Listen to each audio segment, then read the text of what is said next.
tayo grab the opportunity to testify God's goodness in you. Kasi ito yung gusto ng Panginoon na maihayag sa ating buhay. Na sa bawat araw, naniniwala o gumagawa ang Diyos para sa ating ikabubuti. Amen po ba? And sapat yun para pasalamatan natin siya ng lubos dahil sa kanyang kadakilaan. In fact, yung kanyang pagkatawag, yung ating pagkakilala sa Diyos, katulad po ng ganito, napakahalagang bagay po ito sa ating buhay mananampalataya. Kasi nga, kung ating titignan, ano ba talaga ang tao? What is a man? Have you ever understand what is the composition of a man? Or being a human? Ano ba ang composition bilang isang tao? What is composition of a human? What is composed of body and spirit? Diba sabi natin, may body, Soul, may soul, spirit. ang spirit galing sa Diyos. So if you don't have Christ in you, you don't have spirit. Diba? Kasi nga, sabi ng Bible is, ang taong wala sa Diyos ay patay pa sa spirit. So, kung wala ka sa Diyos, dalawang composition ka lang. The body and the soul. Hindi niyo po ba alam na both of the composition ay may needs pareho yan? Most of the time, we are thinking what the physical needs is all about. Tama ba? Kaya sinabi ni Lord kay doon sa Matthew chapter 6, di ba? Ba't ba kayo nag-aalala sa mga kinakain, sa mga dinadamit, sa mga iniinom? Bakit sabi ng Panginoon is just for on a physical composition lang ng pangangailangan nyo. Di ba? So ano siya na doon? But what matter most is your soul. Kaya ang sabi niya, seek first His kingdom and His righteousness. Kaya sabi ng Bible, mapalad ang mga tao may malilinis na puso at makikita nila ang Diyos. Diba? Mapalad daw ang mga taong gutom o uhaw sa kapananan. Kasi nga, bubusugin sila ng Diyos. Those are spiritual things that we need also as a human. Kaya nga pag hindi tayo lumulusog spiritually, what happened to our life? Naiiba rin yung takbo ng ating buhay. Diba? Kakaroon tayo ng iba't ibang problema na hindi natin matakas-takasan. Why? Because hindi natin napupunuan yung isang aspeto ng ating buhay, which is our soul. Okay, so ngayon ay dadako tayo ngayon sa Luke chapter 15, verse 20. Yan. So last Sunday, meron po akong sinare sa inyo about the word restart. Kasi nga, gusto kong samantalayin itong month of January 2024 na ito yung foundation natin, ito yung panimula natin as a church, as a Christian muli, na magkaroon tayo ng panibagong landas patungo sa Diyos. Kaya ang nakaraan is restart. Ibig sabihin, restart your relationship with God.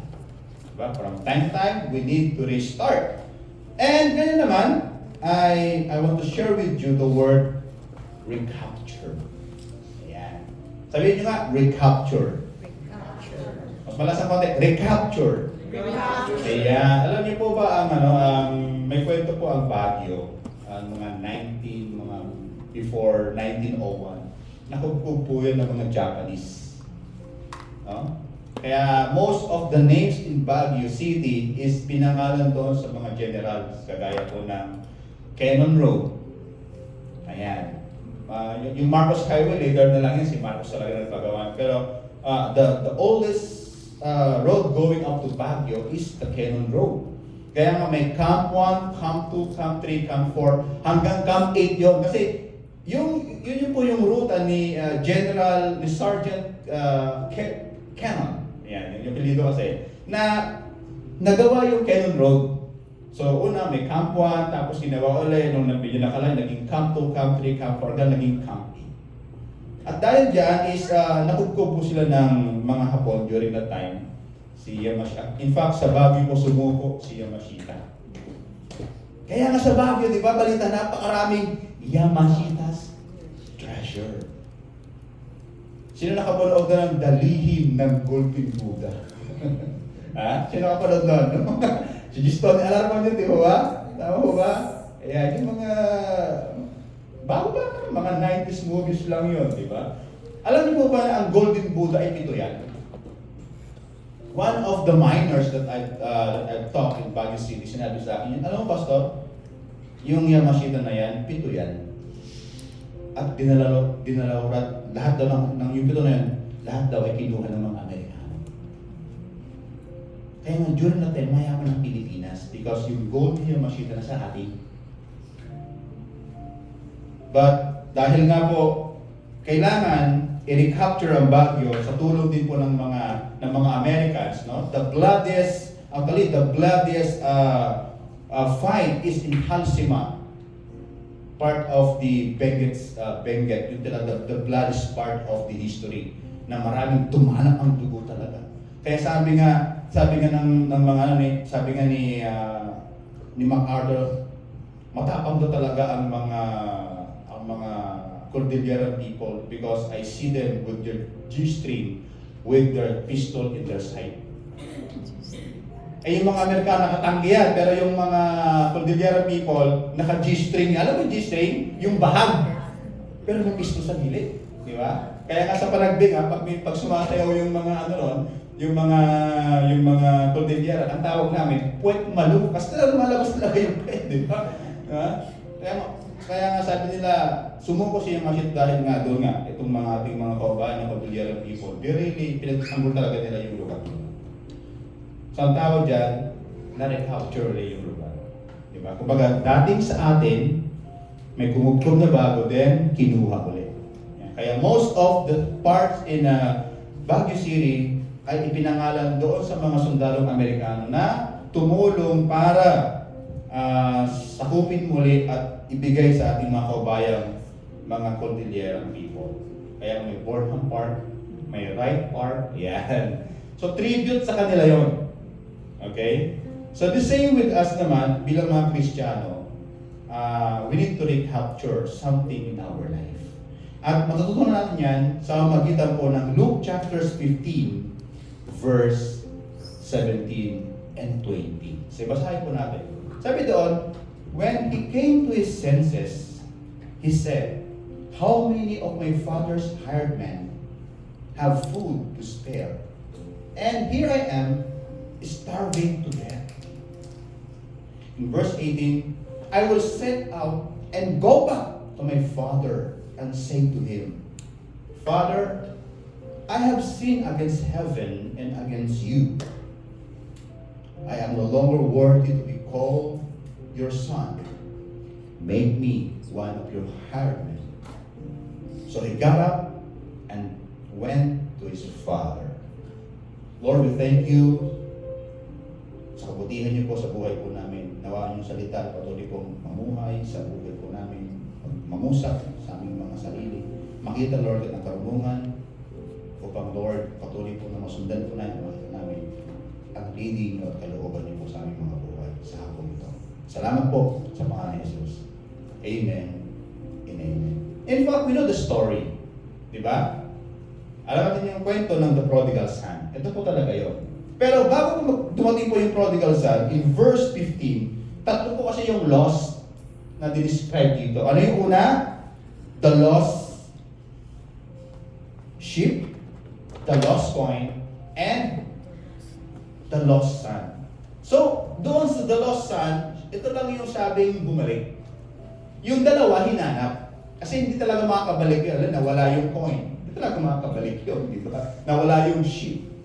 Hindi talaga makakabalik yun. So, the only illustration that Jesus Christ, actually ito yung pinaka-climax ng kanyang parable, is the parable of the prodigal son. Kaya nga doon sa bandang huli ng kwento is, pinag-celebrate niya yung kanyang anak, tinawag yung kanyang panganay na sabi, ipagdiwang natin ang iyong kapatid. Kasi bakit? Nawala siya, pero ngayon ay bumalik na muli. Lost now, and he is found. So ano ba yung nais ng Panginoon? Bakit siya nagbigay ng tatlong parable na ito about loss? In fact, there are two people na pinapakita ng Panginoon sa the parable of the prodigal son. Dalawang tao po yan. Yung panganay at yung bunso. Ang panganay po dito is to represent the Israelite people. At ang bunso, ito po yung tinatawag nating mga sinners during that time. Yung mga taong malayo sa Diyos, at tingin ng mga Hudyong malayo sa Diyos. Kasama na po tayo doon. And dahil ng Panginoon, gusto niyang ipakita sa bansang Israel kung gaano siya nagbibigay ng lingap sa kanyang bayan in spite of they are rejecting Him. He gave this parable. Nasa parable na ito, makita natin na nagkaroon po ng parang pagreklamo yung panganay kasi nga usually lagi nating na-expose yung bunso, di ba? Na siya'y bumalik, napakasama niyang anak, pero bumalik siya. But sometimes, hindi natin napapansin yung panganay na anak. Yung panganay na anak, ito nga po yung Israel na, kumbaga, nasa pili natin ng Diyos. At dumating sa point na sa pag-ministry ng Panginoon kasi, siya po ay laging pumupunta sa mga bahay ng mga makasalanan, ng mga tax collectors, na yung tinatawag natin mga taong hindi nakakalapit sa Diyos dahil nga sila mahihirap. Dito po binabati ko sa Panginoong Hesus sa kanyang pag-ministeryo during that time. And He gave this parable in order for those, sabi natin, religious group, ay ma-realize nila ang ibig sabihin ng pag-ibig ng Ama. Kaya sinabi ng Panginoon dito sa kanyang parable, nung dumating na yung kanyang anak na nagwaldas ng kanyang pera. Anong sabi doon ng panganay na anak? Yung anak mo na yan, lumayo, nagwaldas ng pera, ngayon isi-celebrate mo. Parang masaya ka pa, Dad, sa kanyang pagbabalik. Samantala ako, hindi mo man lang masabihan na, oh, sige, mag-party-party ka naman dyan kasama ng iyong mga kaibigan. Yun yung reklamo ng panganay eh. Ano sabi ng Panginoon? My son, you are always with me. Anytime pwede mo naman gawin yan eh. Pwede kang anytime na kumuha ng mga tupa dyan, ng mga baka dyan, celebrate for your friends. Kasi you are always with me. Pero itong kapatid mo na ito, nagpakalayo siya, nawala na siya ng buhay, bumalik siya. Kaya dapat i-celebrate natin. So dito, yung parang na ito, pinapakita lang po dito na naiinggit yung panganay doon sa bunso dahil sa ginawa ng Diyos, sa ginawa ng Ama sa kanyang anak na bunso. In fact, this is the illustration of the love of the Father sa kanyang anak. Na kahit nagpakalayo-layo yung kanyang anak, kahit na humingi ng mana, winaldas yung pera, nagpakalayo-layo, pero nung na-broke yung anak, bumalik pa rin sa tatay at tinanggap siya ng tatay. In fact, papakita ko ito kung paano itong tatay na ito mapagmahal sa kanyang anak. And the Father here is the representation of our Heavenly Father. Na hindi po yung Diyos na nakagisnan natin na galit, nagpaparusa. Mali po yun. Our God in heaven is the loving Father. Siya yung Diyos na mapagmahal. Siya yung Diyos na sabi nga, gusto niya ang kanyang mga anak na sa pili niya, pero may mga time na ayaw namang gawin, lumalayo yung kanyang mga anak.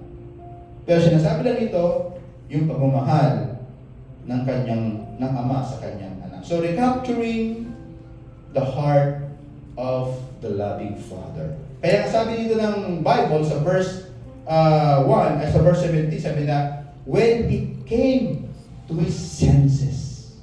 Yun po yung na-recapture ng bunsong ito, yung pagmamahal ng tatay niya, nung dumating sa point na siya ay walang-wala na sa buhay.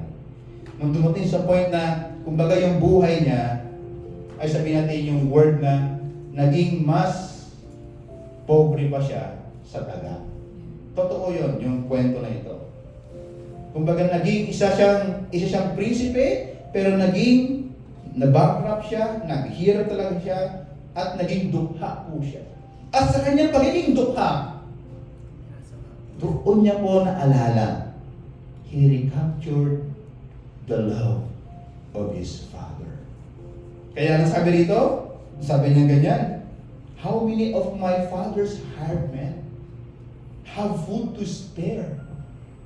So naisip niya, nung nandun pa siya sa kanyang tatay, nakikita niya paano yung kanyang ama, even sa kanyang mga servant, ay mahal na talaga yung mga servant niya. Kumbaga, hindi niya ginugutom. Hindi niya inaalam na malipasan man lang ng pagkain ng kanyang mga servant. This is the father of this young son. Na nung siya ay naghihirap niya, na-recall niya, anong ginagawa ko ngayon dito? What I'm doing here? Samantalang doon sa bahay namin, yung mga alipin niya ng tatay ko, pinapakain niya ng masasarap na pagkain. Kaya ano sabi niya? Na-realize niya, I have sinned against heaven.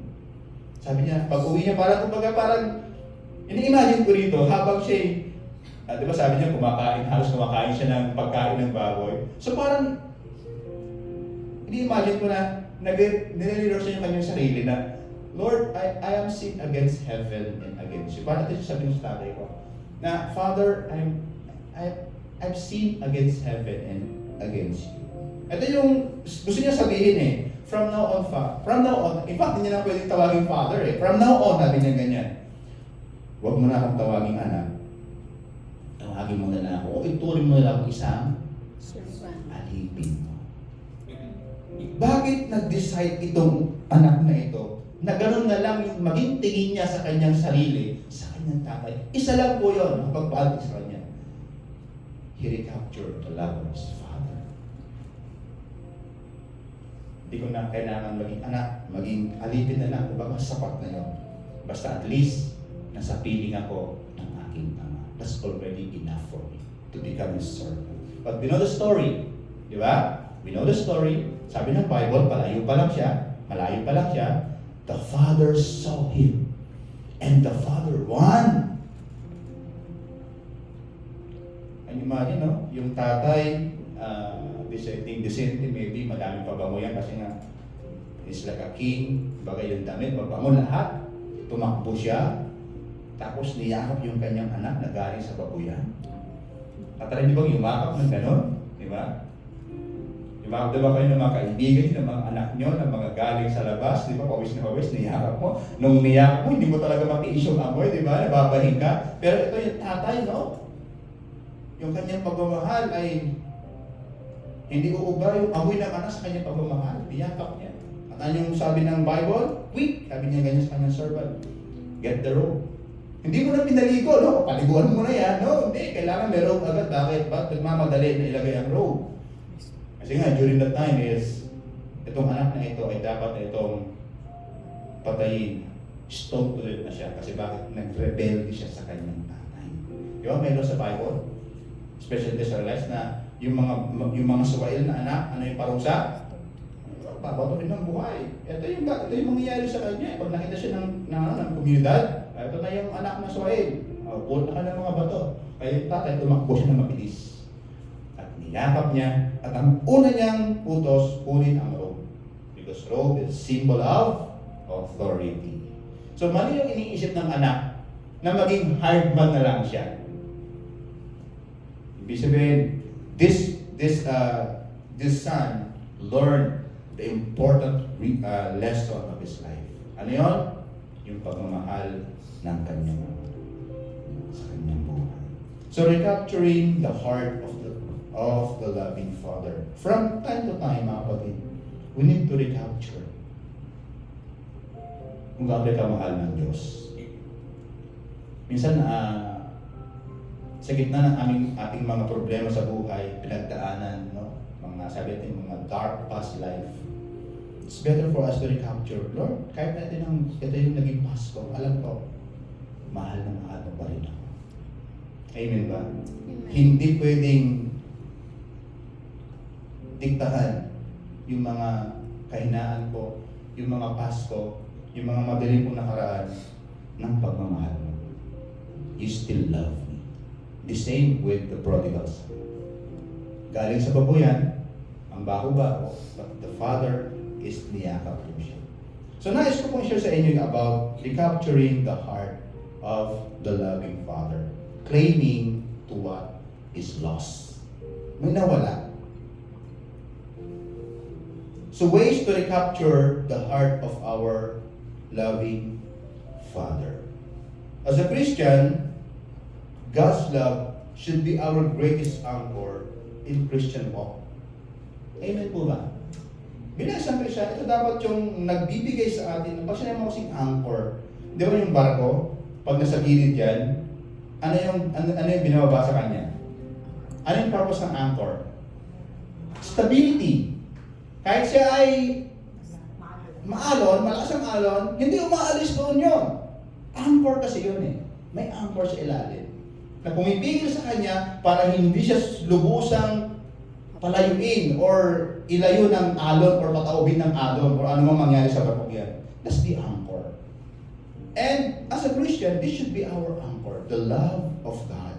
Kaya ang sinasabi ni Apostle Paul sa kanyang sulat sa Efeso na we need to understand the deep and wide of the love of our Father in heaven. Ibig sabihin, we need to grow and mature in the love of God. Hindi enough na alam mo sa sarili mo na mahal ka ng Diyos, dapat lumalago ka sa pag-ibig ng Ama. So ways to recapture the heart of our loving Father. The story of the prodigal son give us understanding the importance of recapturing the heart of the loving Father. By giving you the 3 ways on how we can recapture the heart of our loving Father today will help us to understand that growing in the love of God is the key factors of having a meaningful and a lively Christian walk. Kasi marami ngayon, Kristiyano sila, pero hindi vibrant yung kanilang pagiging Christian. Kristiyano sila, pero hindi nila na-enjoy yung nais ng Diyos sa buhay nila. Kristiyano sila, pero parang religyoso pa rin yung dating. Pumupunta ng church, lumalabas ng church. Di sila parang religion lang din yung tingin niya sa ginagawa niya. Ang totoong Kristiyano ay buhay na buhay yung kanyang relasyon sa Diyos. Amen ba? Pag sinabi mong buhay na buhay yung relasyon, parang yung relasyon natin sa ating pamilya. Di ba? Sino rito araw-araw tinatawagan yung kanyang anak, yung kanyang mga mahal sa buhay sa Pilipinas. Di ba? Almost every day. Parang iniisip mo kung saan na kaya sila, kumain na sila, a simple send of message, kumain ka na ba? Ano ulam mo? Yan ang relasyon eh. Di ba? The same with our Heavenly Father. Na from time to time, sinasabi mo, Lord, grabe talaga, mahal na mahal mo ko. We need to declare that. Lord, I want to experience your love in my life. In spite na may mga kinakaharap ako, mga worries ko, mga problema ko, Lord, may your love be the anchor of my life. So that my Christian walk is meaningful and alive. So ways on how to recapture the heart of the loving Father. Number 1 is recognizing life apart in God's love. We need to understand life without God. And lahat naman po tayo ay nandoon before. Lahat naman tayo ay nanggaling sa buhay na wala pa ang Diyos. We need to recognize kung ang buhay natin ay wala ang Panginoon, ano ba yung buhay natin? What we are prior we know God. Sino ba tayo bago makilala talaga ang Diyos sa buhay mo? In the Greek word, the word know, okay, because the other word of recognize is knowing. The Greek word, the word know is dalawa po yung ibig niyang sabihin. The first is the ginosko and the oida. Okay? At ito'y mababasa po natin yan sa Bible if we try to get the meaning of it in original text. So, pag ginagamit ang word na ginosko, yung word na know, is, ang ibig sabihin niya is just an information or intellectual assessment. Parang na-inform ka lang, for your information, bukas, babaha ng yelo sa Korea. Parang mga weather forecast lang yan, di ba? Information. Pero, the Bible is always linked with regards to God, the word oida. Oida means is the experiential knowledge. Kaya naalala ko yung sinabi ng Panginoon doon sa dalawang nagtayo ng bahay sa batuhan. Diba sabi noon, if any one of you hear my words of mine and does not put into practice. Diba? Narinig mo lang, pero hindi mo naman pinractice. Ano yung comparison? Para kang isang taong nagtayo ng bahay sa buhanginan. What is the symbol of sand? Ha? What is the symbol of sand? Anything that is movable. Tama ba? It means parang sinasabi ng Panginoon, huwag mong ilagay ang buhay mo o ang pag-asa mo sa mga bagay na namumove sa mundo ito. Ano ba yung movable in this world? Ano yung mga bagay? Trabaho. Tama ba? Pwede kami trabaho ngayon, pwedeng bukas. Or after 3 years, after 4 years, wala na trabaho. Movable. Ano pa? Possession. Diba? Maybe, most of you, may mga punta naman sa Pilipinas, thank God for that gift na binigay ng Diyos. Pero maraming pagkakataon na may mga disaster na dumarating sa Pilipinas, binabagyo, nasisira yung mga bundok nila. Kaya kung yun na lang yung naging buhay mo at nasira yan, ano mangyayari sa'yo? So it is not wise to put your life on those things that is movable. Kaya nga yung word na oida, ito dapat yung ginagawa natin is experiential knowledge. Maybe sabihin ng iba, di ba mapagmahal ang Diyos, Pastor? At di nagbabago. You know pala, di mahal niya kahit ako nagsisimba. Di ba may mga taong ganyan? Di ba, Pastor, ang Diyos ang mapagmahal, tumawag ka lang sa Kanya, mahal ka niya. Sino may sabi? Yes, ang Diyos ay mapagmahal. The Bible tells us that God's love never changes. And God's love never fails. Totoo po yun. Tanong mo sa'yo, connected ka ba? Parang wifi lang yan. Sabihin natin na nandito sa video ang pinakamalakas na uri ng wifi. At meron kang S24. Tatalunin ka ng S13 na nakakonected doon, ikaw hindi. Tama ba? Naka-iPhone 16 ka nga. Wala namang wifi. Ano kalagay doon? Games. Yun lang. Totoo ang Panginoon pagmahal ka, tanong, connected ka ba sa pagmamahal ng Diyos? If you're not connected, it's time for you to recapture the God's of love in our life. Sabi na sa Ephesians chapter 2 verse 1, sabi doon, as for you, you were dead in your transgressions and sin. Ito yung buhay na wala sa Diyos. Pag ikaw wala sa Diyos, ito ba sa paningin ng Diyos? Ikaw ay patay sa iyong mga pagkakasala. Pag sinabi mong patay, walang buhay siyempre yan. Walang kilos yan. Walang pakinabang. Sabi naman, in which you used to live when you followed the ways of the world and the ruler of the kingdom of the air. The Spirit is now at work in those who are disobedient.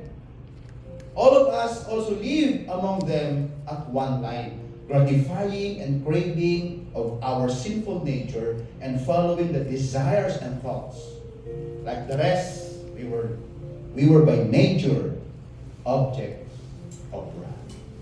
Yes, mapagmahal ang Diyos. Pero kung hindi ako connected sa Kanya, ano yung pwedeng ma-receive mo sa Panginoon? Yung Kanyang galit. Remember, mapagmahal ang Diyos, pero ang Diyos naman ay nanghuhusga rin. Because He is our great judge. Yung sabihin, lahat ng ginawa natin, time will come, iyaharap natin yan sa Panginoon. So the Bible tells us that we are lost in God because we are dead in our sins and transgressions. Because we are dead in our sin, dead means is spiritually we are died. Pag sinabi mo, spiritually dead ka, you have no inspiration.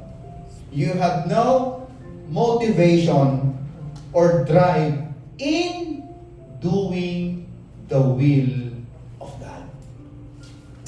Walang nag-uudyok sa iyo na gawin mo ang kalooban ng Panginoon. Walang nagsasabi sa iyo na pumunta ka sa nais ng Panginoon. Walang nagsasabi sa iyo na gawin mo ang nais ipagawa ng Diyos sa buhay mo. Why? Because you are dead in your transgression. So ano yung nangyayari? Dahil wala kang buhay sa harapan ng Panginoon, what is now your life? Ano sabi ng Bible? We used to live. We used to live to follow the ways of this world. Tama ba? Do you have any idea what is the ways of this world? Kasi pag wala ka sa Panginoon at patay ka pa, you are following the ways of this world. So ano ba yung ways ng world na to? Ano ba yung ginagawa? What is how this world operates? Pag sinabi mo kasing world, may mga aspect po yan. May physical, may social, economical, political, and cultural.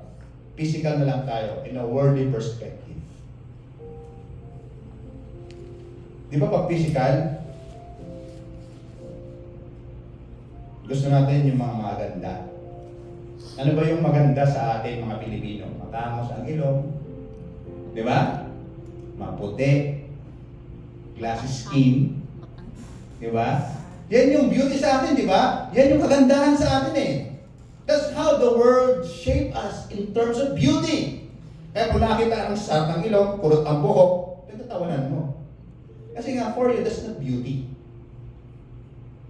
Tama ba? Pero hindi ba alam sa ibang panig ng mundo, mas gusto nila yung may itim, kulot. So it means, beauty is subjective. Kaya nga, di ba sabi, beauty is in the eye of the beholder. Ano di ba ang ibig sabihin ng word na grace? Another meaning of grace is beauty. It means beauty is attractiveness. Ibig sabihin, when God give you the grace, God is attracting at you. Kaya matanong ko doon sa teacher ko noon, sabi ko, Prof, pag ba tayo nag-resurrect ulit kasama ni Kristo? Kasi sabi ko siya ng Bible, alisin na lahat ng mga pangit. Di ba? Everything is perfect. Lahat ng mga pangit. Kuya Andy, di ba? Di ba? Lahat na. Ibig sabihin, kahit po ba yan, pag tinignan mo siya, maganda pa rin. Kaya ang tanong ko, so paano yung Pro? Ibig sabihin, hindi tayo physically, parang marirestore, kundi kung kuba kang namatay, kuba ka rin bubuhayin. Ang gagawin ng Panginoon, aalisin niya yung Wrong mindset. maling kaisipan mo. Yun ang kanyang aalisin. Na nagbigay na sa'yo ng, di ba, nung ginana nila yung bunga, ano yung nagkaroon sa kanila? The knowledge of Right and wrong. good and evil. Yun yung aalisin ng Diyos ulit. Ibabalik tayo doon sa first creation yung talagang Adam. Ibig sabihin, lahat ng paningin mo, Maganda. kahit maduling yan, maganda yan. Di ba? Mas kala ko babuting na yun. Kasi bakit? Inalisin ng Panginoon sa utak mo yung awareness mo sa pangit at maganda, yung comparison. Alam niyo ba, napakaraming mga taong nawawalan ng pag-asa because they always compare themselves to others? Sino rito 5 magkakapatid? Meron ba? Ayan, kaya hindi si Angel. Higit sa 5 magkakapatid. Ayan. Natry niyo ba may compare ka sa kapatid ninyo? Meron ba kayo naalala? O, tingnan mo yung kapatid mo, kay puti-puti, ikaw naman, baluga ka. Di ba, pero, alam niyo po, ito, totoong kwento ito kapitbahay namin. 8 yata sila. Tapos yung isa doon, mapuputi talaga, tapos yung isa doon, medyo, hindi naman siya kaitiman, medyo, kita mo talaga na, medyo maitim siya sa kanyang kapatid. Alam ba ang tawag sa kanya? Ampon. Ang sakit nun. Di ba? Ang sakit nun. At maraming ganyan, na hindi tayo aware, because of discrimination na ginagawa natin, marami pong mga tao tuloy na nawawala ng pag-asa sa buhay. The good news is, if you're a Christian now, aalis ng Panginoon yan sa resurrection, sa day of resurrection. Kaya wala nang discrimination. Kung nakita ka ng kulot, na maitim, maganda ka rin sa iyo. Kasi nawala na tayong awareness of the good and evil. Kaya nga, the word operates this way. Sa Pilipinas, pag mag-apply ka ng trabaho, ano nakalagay doon? Good, pleasing, personality. Grabe, di ba? Di ba paano kung hindi ka kaputihan, di parang doon pa lang. Ayaw mo na mag-apply. Merong bagay sa'yo. Di ba? So, kita natin how this word operates. And sometimes, naapektuhan tayo kung paano ang mundong ito nag-ooperate. Kasi nga, we are still here. Natry niyo ba kung na-speech na kayo ng inyong kapitbahay? That's how this word operates. Whether you like it or not, may magsasalita sa iyo at may magko-comment sa iyo ng hindi maganda. Because this is how this word operates. Kaya nga, we need to recapture the love of our Heavenly Father. Eh ano ngayon? Mahal naman ako ng Diyos ko. Dapat meron tayong guts na sabihin. Dapat kumpiyansa tayo. Hindi naman naging magandang buhay, Pastor. Broken family naman. Ano ngayon? Katagpuan ko naman yung Diyos na nagmamahal sa akin. And by that, we will walk in this world with confidence. Alive na alive yung ating buhay Kristiyano kasi bakit? Our anchor is the love of God. So kita natin, di ba? Kung paano nag-operate ang mundo nito. Sa physical pa lang, sa mga sosyal. Alam niyo one time, nalala ko noon, first time ko umattend ng isang social gathering, yung hindi mo alam kung ano pupulutin mo kung chili o tinitor. Natry niyo po ba yan? Ang tawag natin? Ang tawag sa gano'n? Yung gano'ng medyo grandiosong, meron yun, natin ako one time. Totoo lang, yung pastor ninyo, ano gagawin ko dito? Napakarami kong pupulutin, di ba? Di ba? Kasi yung first time ko umattend, kaya ginawa ko, kung ano yung pupulutin ng nasa harap ko, kumbaga, silently, di ba?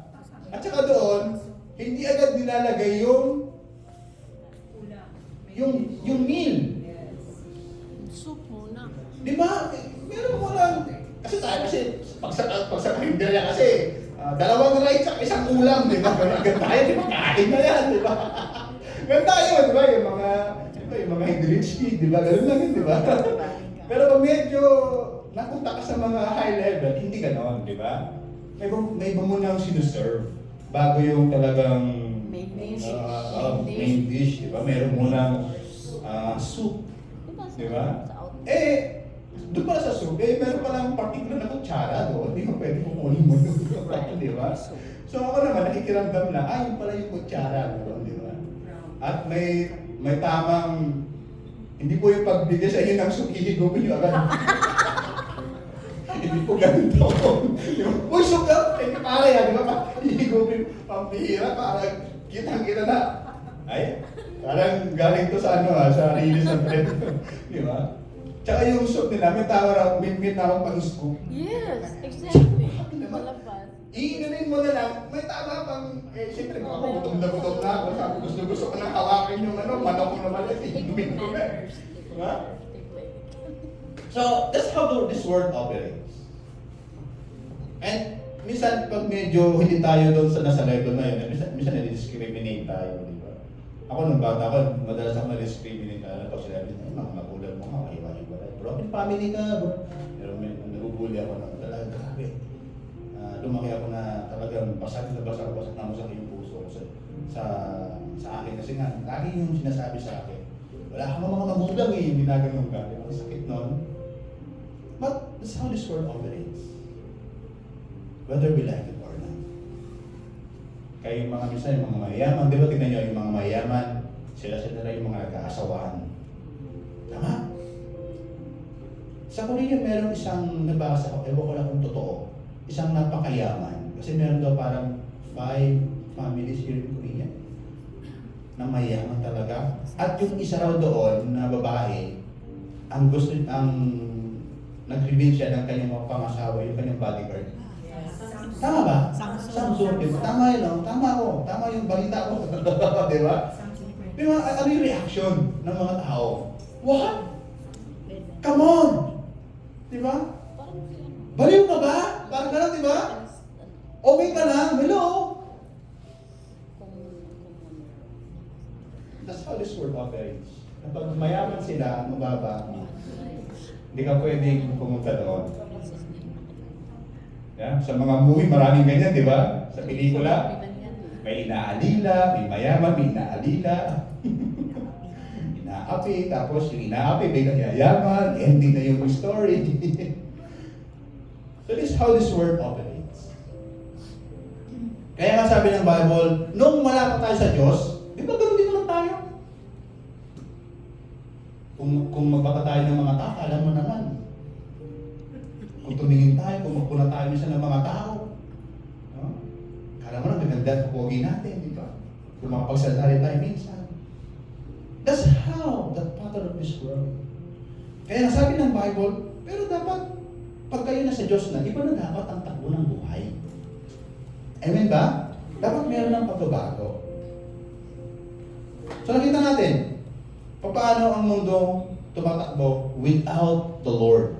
And without, na wala ka pa sa Diyos, yan ang pattern ng iyong buhay. At hindi lang yon, sabi dito, you are, ang sabi doon, we used to live the desire. Sabi doon, no? Like the rest. In Ephesians chapter 2, verse 3, all of us also live among them at one time, gratifying and craving our sinful nature and following its thoughts and desires. Kumbaga, hatak-hatak ka ng makalaman mong pagnanasa, hindi ka makakawala doon. Kasi bakit? Wala ka sa Diyos eh. You are dead. Okay lang sa'yo na pumuna ng tao, okay lang sa'yo na magsalita ng masama sa mga tao, okay lang sa'yo na pag nasaan mo yung mga tao, okay lang sa'yo na magnakaw ka, okay lang sa'yo na gawin mo yan. Kasi bakit? Wala ka pang lakas. You are still in your sinful nature. The word nature itself. Kasi mong nature, it's the part of your body. Parang ahas. Ano ba yung nature ng ahas? Di ba mag-crawl? Nakita mo ka ng ahas na lumilipad? Pag nakita ka ng ahas na lumilipad, hindi niya nature yun.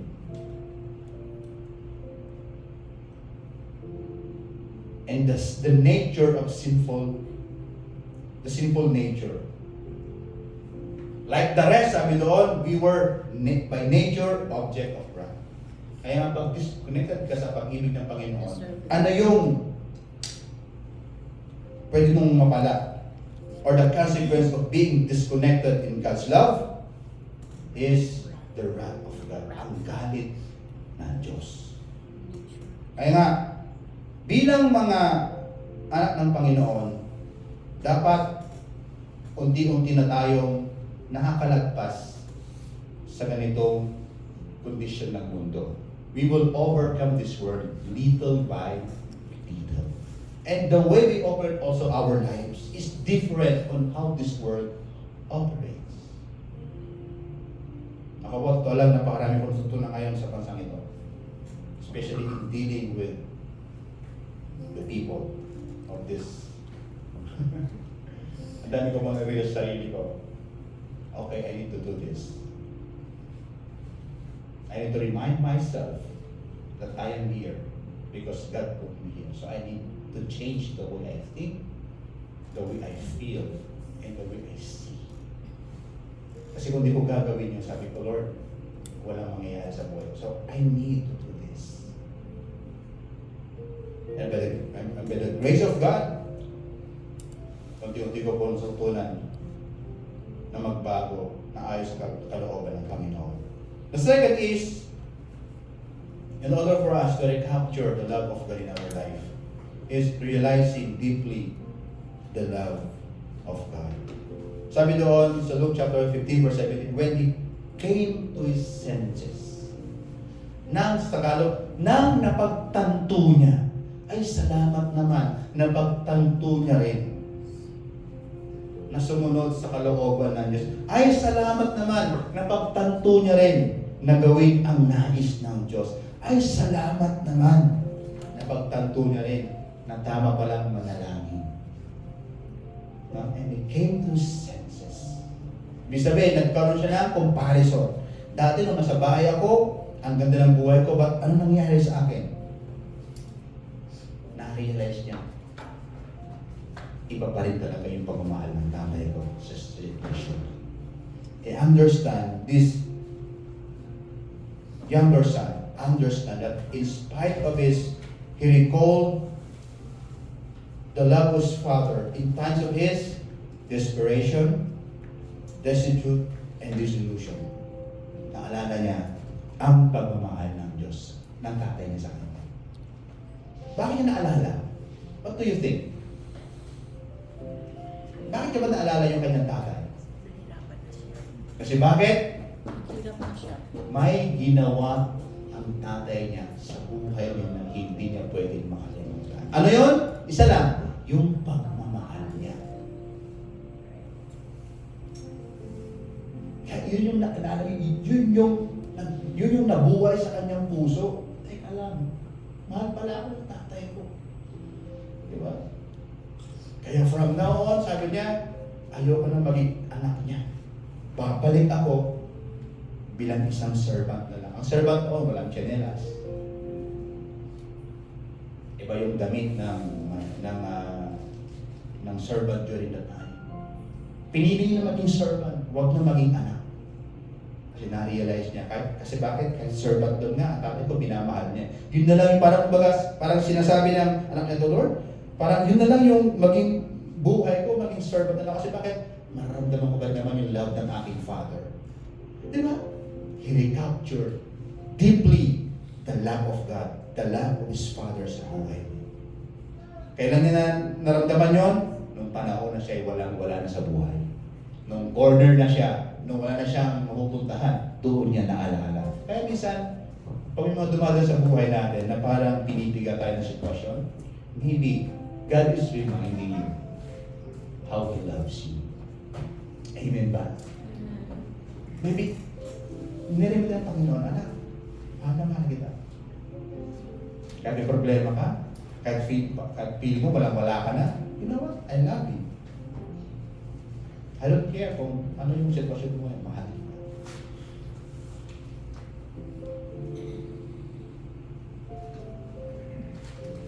So, anong ginawa ng younger son na ito?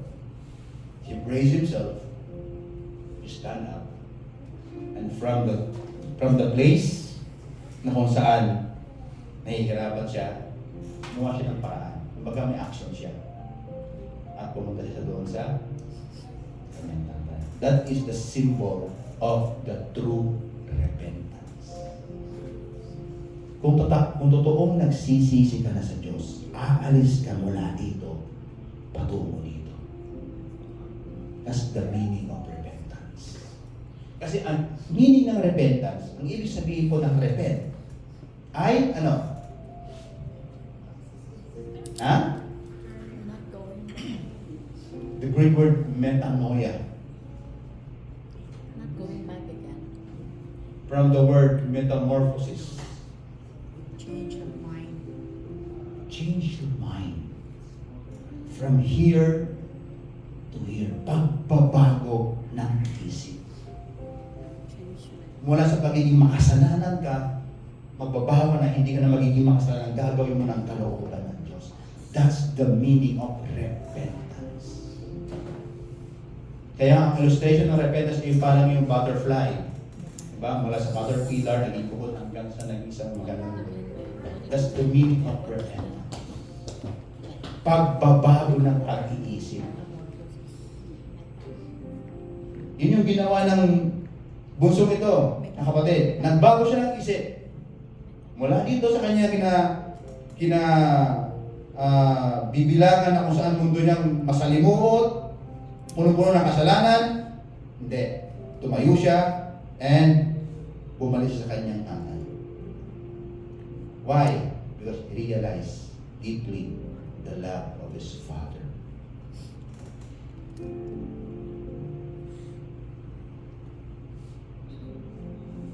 Kaya mga kapatid, in order for us to recapture the love of God in our life, we need to realize deeply the love of God. Ibig sabihin mga kapatid, we need to grow in the love of God. Lumago tayo sa pag-ibig ng Panginoon. So hindi lang na-realize ng taong ito ang Diyos ay mapagmahal sa kanya, ang kanyang tatay mapagmahal sa kanya.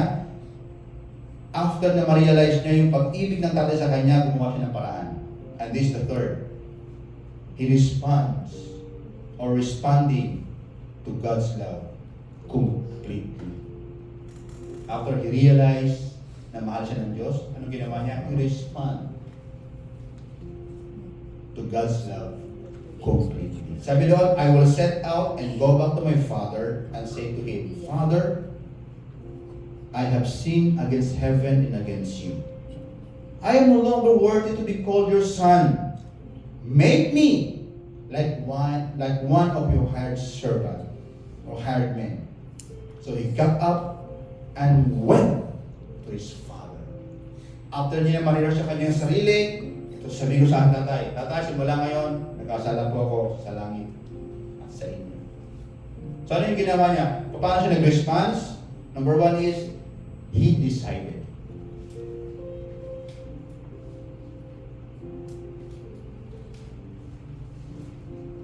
He decided to what? To go to his father. Kumbaga, hinarap niya yung bagay na kinakatakutan niya before.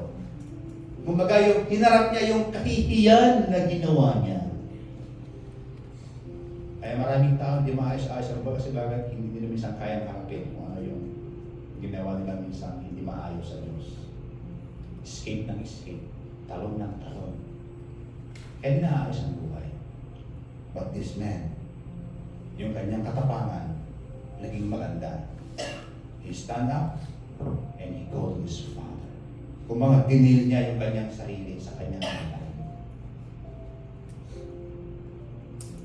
You know, sometimes it's hard to deal things that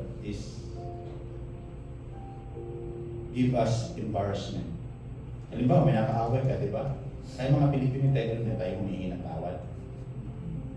Di ba hindi? Parang it's hard for us to give, parang it's hard for us na magsabi na, pero patawarin mo ako sa ginawa ko mali sa'yo.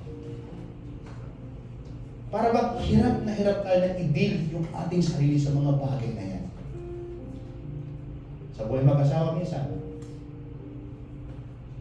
si Kuya Andy 2. Ayan, Kuya Andy. Nag-awal na ba kayo ng minis mo? Ayan, diba? Parte ng buhay mag-asawa eh. Di ba sa tayo mga lalaki, pag nagka-medyo hindi nagkaintindi sa ating minis, ano ginagawa natin? Isa lumalayo. Diba? Tahimik lang. Hindi kumikibo. Kasi nga, it's hard for us to say something. What is the problem?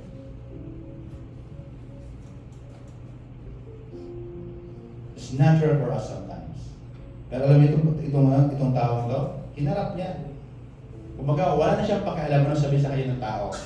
Basta gagawin niya ang tama. He decided. Kung ano yung mga pagkakamali niya, kung ano yung mga ginawa niya hindi maganda sa lugar na yon, hinarap niya at handa siyang, yung pangalawa, i-admit na siya ay nagkasala. Ito lang po, mali po ako. Wow. Brave po yun. Yung admit mo na pagkakamali ka, hindi nyo ba alam isang katapangan yan? Isang uri yan ng divine na katapangan. Yung i-admit mo na ikaw ay nagkamali ka. Totoo po, kamali po ako. I admit that I'm wrong. Winalangya ko yung tatay ko.